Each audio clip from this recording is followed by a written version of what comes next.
प्यार के हमरा दे दिहलू बेवफा के नाम हो। प्यार के हमरा दे दिहलू बेवफा के नाम हो। प्यार के हमरा दे दिहलू प्यार के हमरा दे दिहलू बेवफा के नाम हो। प्यार के हमरा दे दिहलू बेवफा के नाम हो। प्यार के हमरा दे दिहलू बेवफा के नाम हो। अपने आबाद भइलू अपने आबाद भइलू के बाद नाम हो। प्यार के हमरा दे दिहलू बेवफा के नाम हो। प्यार के हमरा दे दिहलू इनरजीत बाबू प्यार के हमरा दे दिहलू बेवफा के नाम हो। प्यार के हमरा दे दिहलू बेवफा के नाम हो। प्यार के हमरा दे दिहलू बड़का घराना के हऊ तू धिया यही से बाटे गुमान हो। तू जइबू ससुराल करे जा हम जइब शमशान हो। तू जइबू ससुराल करे जा हम जइब शमशान हो। बड़का घराना के हऊ तू धिया यही से बाटे गुमान हो। तू जइबू ससुराल करे जा हम जाइब शमशान हो। का भइल कसूर मुहवा का भइल कसूर मुहवा फेर तार जान हो। प्यार के हमरा दे दिहलू बेवफा के नाम हो। प्यार के हमरा दे दिहलू प्यार के हमरा दे दिहलू इनरजीत बाबू बेवफा के नाम हो।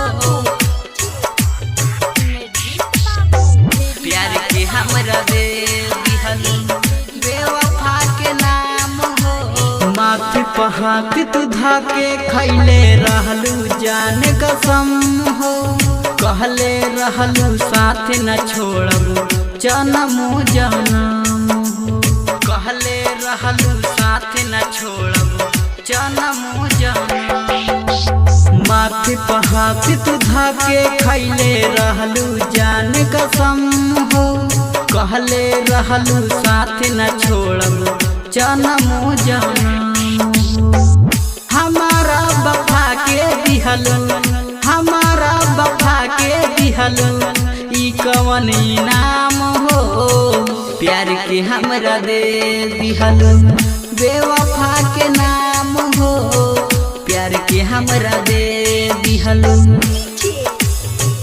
प्यार के हमरा दे दिहलू इनरजीत बाबू बेवफा के नाम हो। प्यार के हमरा दे दिहलू बेवफा के नाम हो। प्यार के हमरा दे दिहलू बचपन के ऊ मीठी बोली गूंजे कान में जान हो। देखल बिना बोल कैसे मिली दिलवा के आराम हो। देखल बिना बोल कैसे मिली दिलवा के आराम हो। बचपन के ऊ मीठी बोली गूंजे कान में जान हो। देखल बिना बोल कैसे मिली दिलवा के आराम हो। तोहत सचित लाल के बाटे तोहत सचित लाल के बाटे बनल पहचान हो। प्यार के हमरा दे दिहलू बेवफा के नाम हो। प्यार के हमरा दे दिहलू बेवफा के नाम हो। अपने आबाद भइलू अपने आबाद भइलू के बाद नाम हो। प्यार के हमरा दे दिहलू बेवफा के नाम हो। प्यार के हमरा दे दिहलू। दिहलू